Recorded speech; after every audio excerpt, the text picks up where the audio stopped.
My name is Scott Neigh, and this is Talking Radical Radio.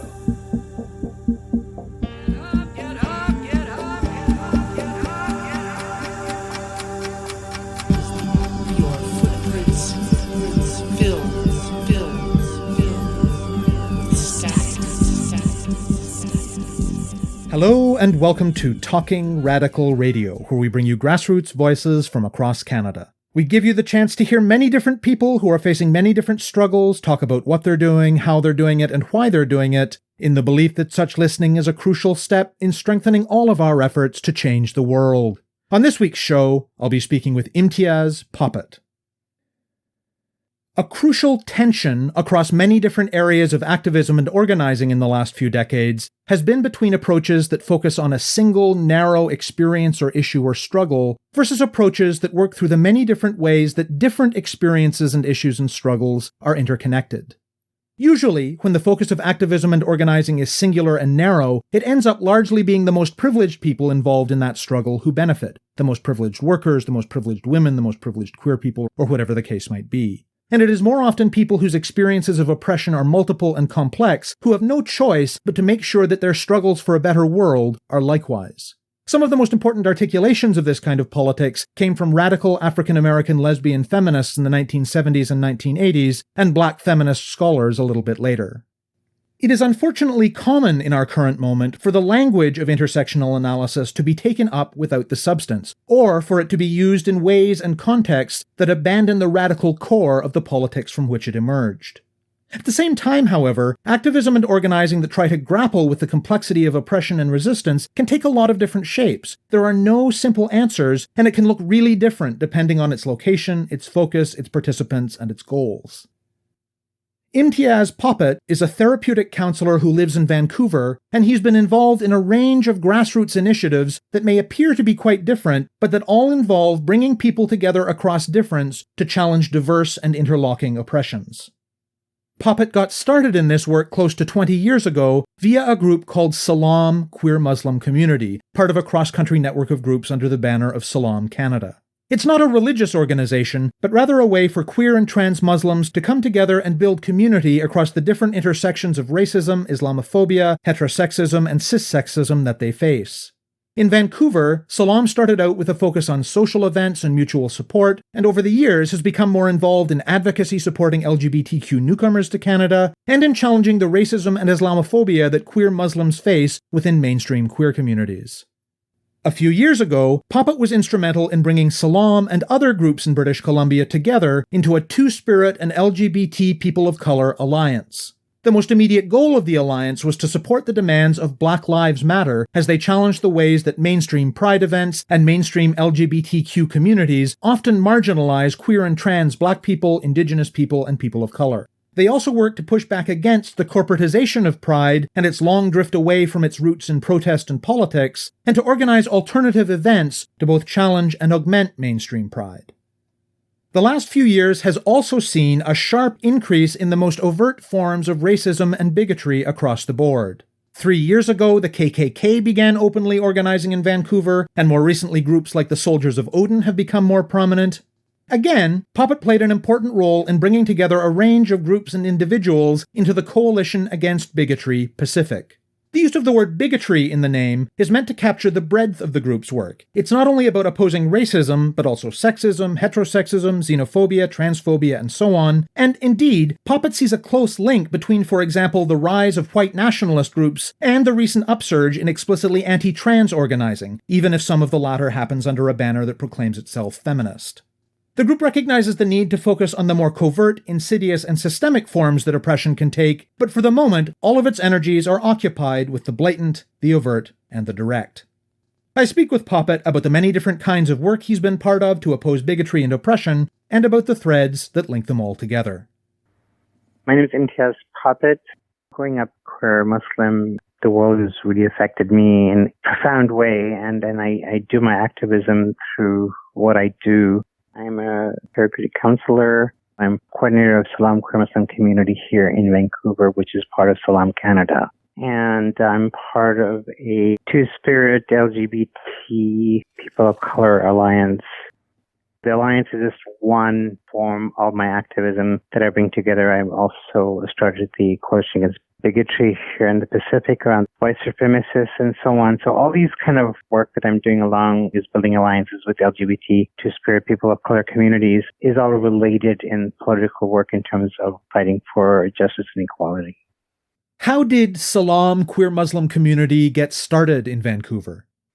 In Vancouver, it was at the turn of the new century. Around that time, I had gone to a conference in New York, which was kind of a beginning of a queer Muslim movement called Al-Fatiha. And when we came back to Vancouver, we started a chapter of Al-Fatiha.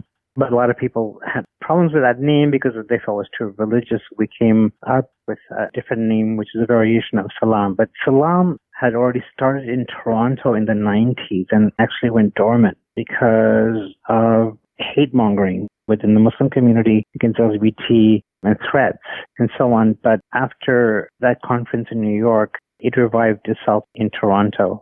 So Salaam in Toronto was revived. We were organizing in Vancouver, and then we sort of came together and saying, hey, let's build a Canada-wide organization, which became known as Salaam Canada today. So I coordinate the Vancouver chapter of that. Why is it important to bring queer Muslims together into an organization? That's a really good question because we're not really a religious organization. The idea is that those of us who are raised Muslim with Muslim sensibilities culturally and so on need an affinity group that we can relate with because the larger queer community doesn't understand us or how we intersect with the world, our reality, how we deal with family, how do we deal with culture, and create that support. So there was that need of cultural competence, as it were, for people. And a lot of our members and supporters are like Christian Arabs, right? But they relate to us because we have a common culture. So it's not specifically based. After that, a more religious-based group has also started called the Unity Mosque in Toronto, and we have one here in Vancouver as well, which is more religious-based, which would actually, have religious practice. But Salaam is anybody who identifies as Muslim, culturally, politically, or religiously, or otherwise, is a support group for people. Particularly after 9/11, there was a need for us to come together with a Muslim identity, and that's what Salaam is. What kinds of things do Salaam chapters do? We're growing chapters all over Canada now, and different chapters have different needs. Some chapters are actually more overtly political, some are more social, some are more support. So there is a need for basic support, there's also a need for advocacy, and there's also a need for cultural competency. So there's a variety of things that we do depending on what the need of the membership is at the time. And what about in Vancouver? What have Salaam's activities looked like there? We started first as a support group, and we used to have monthly socials and so on, and we don't do that as much. We have more seasonal socials now, but we are doing more advocacy around queer Muslims within the LGBT community when it comes to racism and things like that. And we also do support for LGBT newcomers, also sometimes one-on-one support or specific casework to help them. Tell me more about that support work with LGBT newcomers. I do that quite a bit, and largely came out of supporting members of Salaam, many of them from different countries, whether it was Malaysia or Pakistan and so on.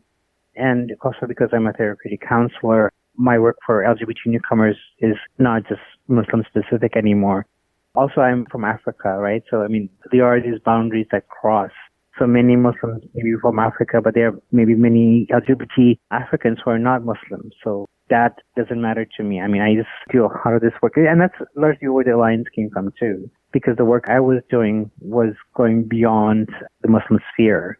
So there was a need to outreach and network with other LGBT, Two-Spirit, and of color organizations to do an alliance to advocate against racism in the larger LGBT community. There's an intersectionality in everything we do because even among queer Muslims, some of us are South Asian, some of us are Black. So there's an intersectionality there. We have been working in alliances with other LGBT organizations around common struggles that we've had, even racism within LGBT communities, which is largely where the alliance comes from. And a lot of the work around what happened with Black Lives Matter and police and pride and things like that. That's why some of the things we came around talking about racism within our community. Back in the 90s, I used to write for Angles magazine, which predates Extra's extension here in the West. and I wrote a editorial piece called Racism and Queerdom, which I got a lot of flack for.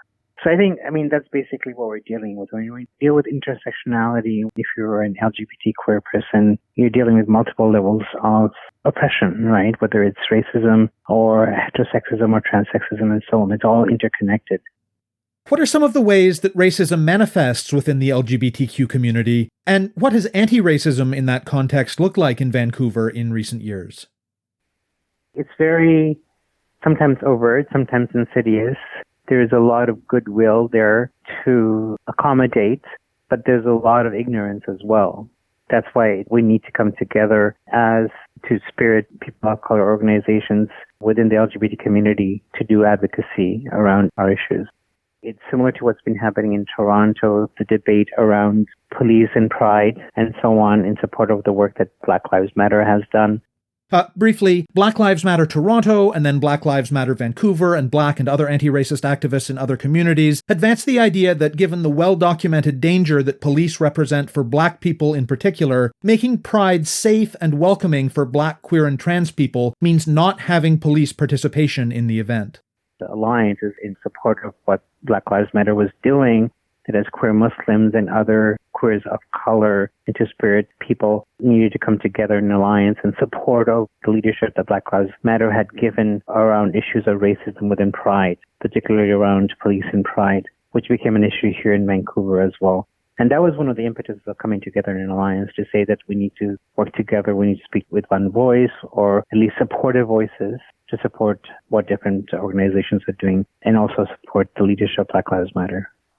Talk more about how that specific struggle around police in Pride and the other demands from Black Lives Matter played out in the Vancouver context. The leadership came from Black Lives Matter in Toronto when they confronted Pride about having police in the Pride parade.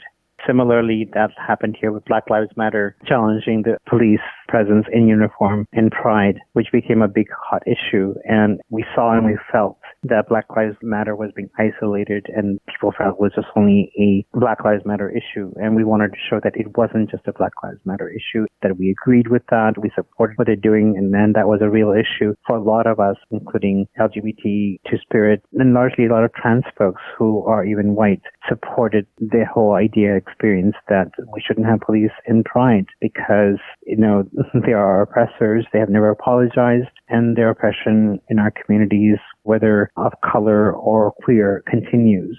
So that became a big, big discourse here in Vancouver, which became largely the work of our alliance in support of the dialogue that was going on with Black Lives Matter. And I think the issue for us was to make the discussion broader and wider and to show that there was support for what Black Lives Matter was saying. And it wasn't just an issue for Black Lives Matter, it was an issue for all of us.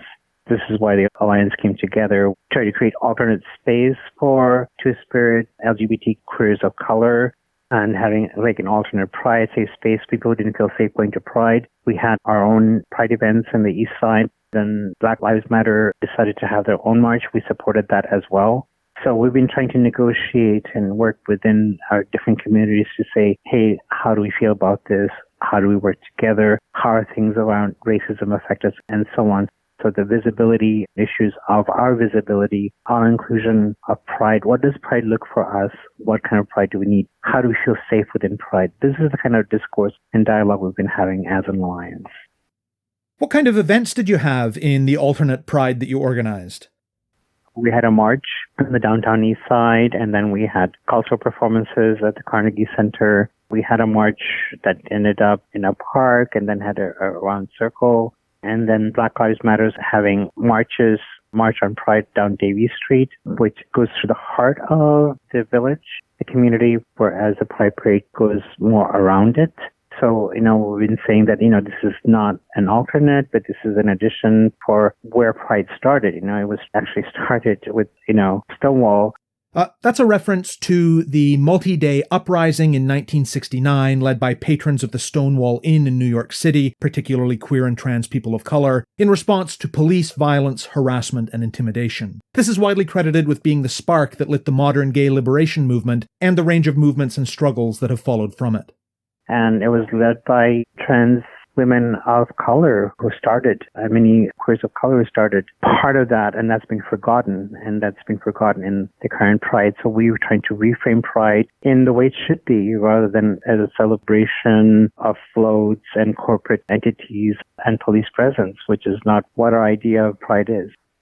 One of the problems we've had with Pride here in BC is that originally the Pride Parade used to be on the BC Long Weekend Monday. And the Pride Society, many years ago, decided to move it to the Sunday to attract more Americans. And that caused a problem with queer Asians, because there's another festival that happens here the same weekend called the Powell Street Festival, where a lot of queer Asians have been involved. And that goes on the Saturday and Sunday. So now by moving the Pride Parade to the Sunday, there's a big clash that was created. And a lot of queer Asians at that time spoke out and were completely ignored. So a lot of queer Asians do not participate in Pride at all because they're involved with the Powell Street Festival.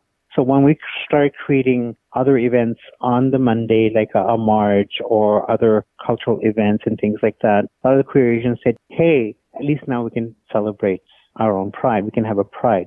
This last year, there was a Chinatown Pride where a lot of queer Asians were there and saying, this is wonderful. We're actually able to have a space where we can celebrate Pride because we're not able to be part of the mainstream Pride.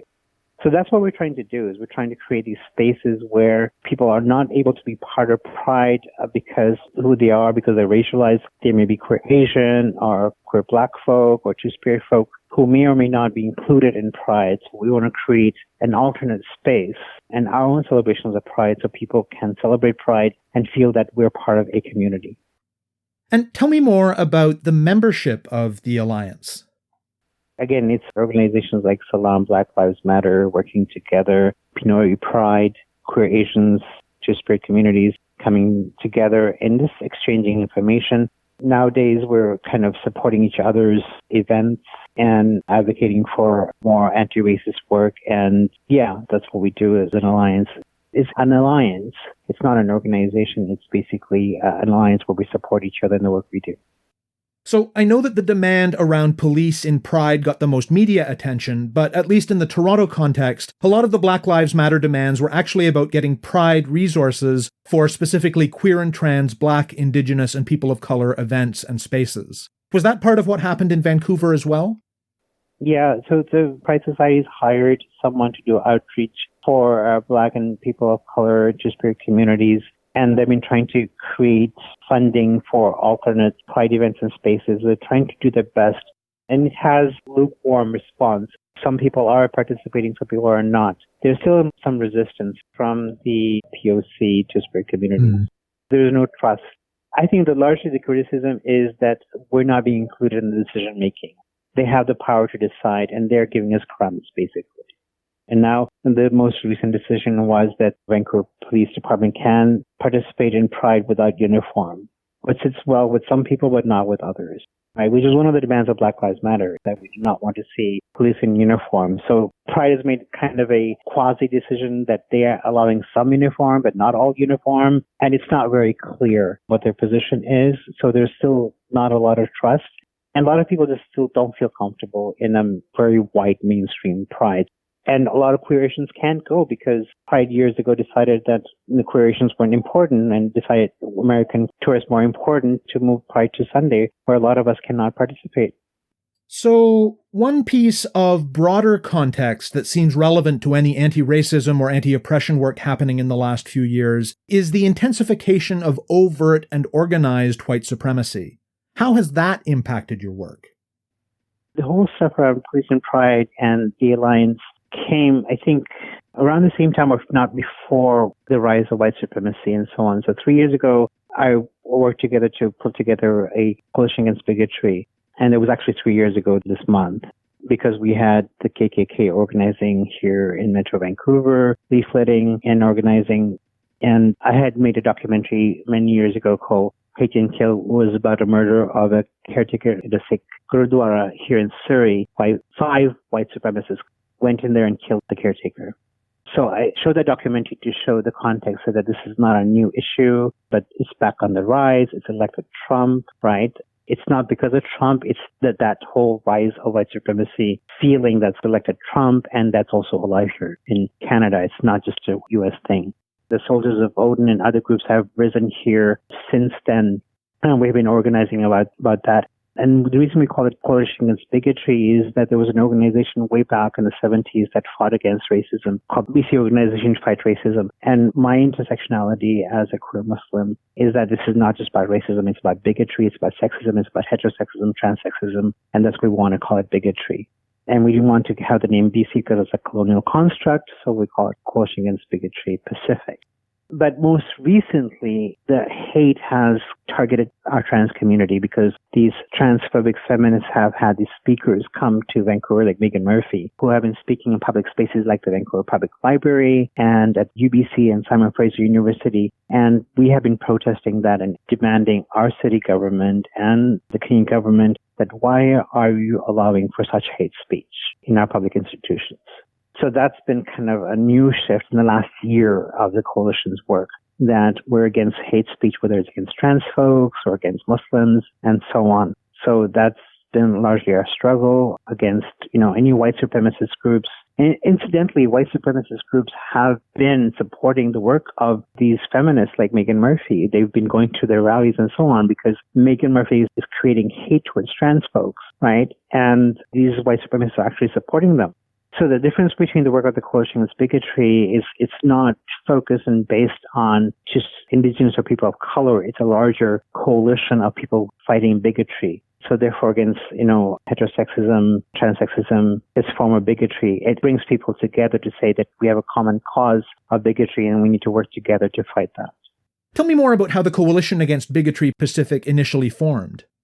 Well, again, it was 3 years ago when the KKK started leafleting again here in Metro Vancouver, and they were organizing. And since then, we've seen the rise of Soldiers of Odin.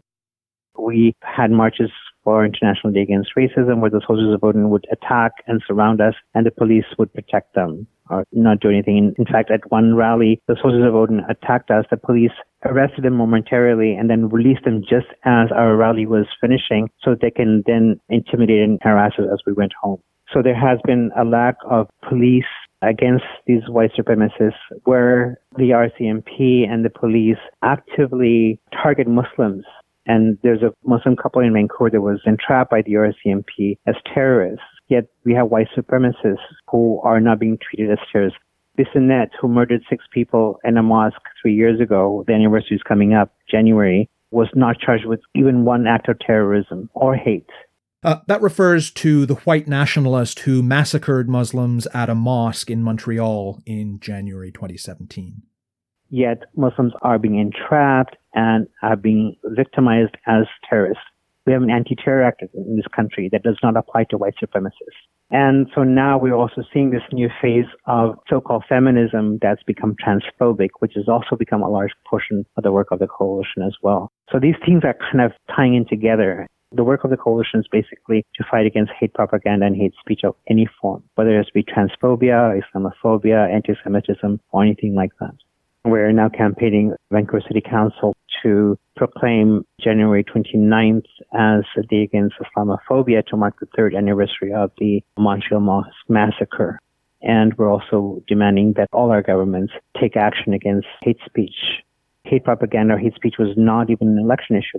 I mean, Jagmeet Singh said, we need to have love and courage, but there's no action by any government that deals with the overt rise of hate propaganda and hate speech, which targets all of us, including queer communities and racialized communities. So in the work that the coalition does, how do you draw the connection between the overt instances of hate, like the overt white supremacy, the overt transphobia, and so on, and the more insidious and systemic racism and transphobia and sexism and other oppressions that organize our lives and our communities? The overtness, you can point to it, you can name it. But the covert, the insidious, you can't name it, right? And that's a larger work. Right now, we're so focused on the hate propaganda that's been going on by white supremacists and these transphobic feminists that we know that we have a larger work we need to do around educating people about bigotry. And so therefore we need to do anti-oppression training that's been done for many years, but we need to kind of revitalize that and work with communities to do anti-bigotry, anti-oppression work. What are a couple of the key changes around these issues that you would want to see from the respective levels of government? Well, they're not even engaging us, right? I mean, for 3 years, the Muslim community has asked the federal government to declare January 29th as a day against Islamophobia, and it has yet to do that. The Canadian government has adopted the Zionist definition of anti-Semitism as their policy that criminalizes anybody who criticizes Israel. So their policies have been very pro-Israel. The whole hate propaganda that's been going on, the whole criminalization of Muslims under the Anti-Terror Act, the fact that white supremacists are now being treated as terrorists, the fact that the hate keeps on growing in this country. They passed a motion in Parliament against Islamophobia, but they haven't done anything much beyond that. And we are now seeing the rise of transphobia all in all our institutions, and we have no policies to stop that from happening. So we have complicity from our educational institutions, our political organizations, our governments that are not stopping the rise of bigotry. We made so many gains over the years in queer rights and racial rights and so on, but that's all being rolled back because of lack of commitment from our governments. That's the work we're doing, is trying to raise that and to challenge our governments to do more. What big things are coming up for Salaam, for the Alliance, and for the Coalition in 2020? We have an ally at Vancouver City Council, Jean Swanson. She's putting forward a motion at Vancouver City Council to proclaim January 29th as a day against Islamophobia. The federal government has failed to do that. The Vancouver City Council actually considered adopting a Zionist definition of anti-Semitism, which has been referred to a committee, so we're trying to push them on that. We've been engaging the provincial government around the rise of bigotry, including transphobia and homophobia and Islamophobia, and their report is just coming around.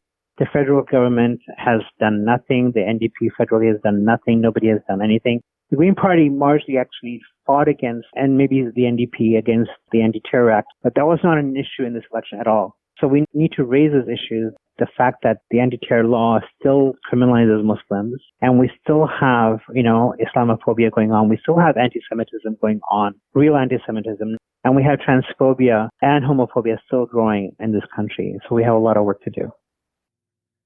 You have been listening to my interview with Imtiaz Popat of Salaam Queer Muslim Community, the Two-Spirit LGBT People of Color Alliance, and the Coalition Against Bigotry Pacific. To find out more about Talking Radical Radio, the guests, the theme music, and the ways that you can listen, go to talkingradical.ca and click on the link for the radio show. On the site, you can sign up for email updates or follow us on Facebook, Twitter, iTunes, SoundCloud, and other platforms. I'm Scott Neigh, a writer and media producer based in Hamilton, Ontario, and the author of 2 books of Canadian history told through the stories of activists, published by Fernwood Publishing. Thank you very much for listening, and I hope you tune in again next week.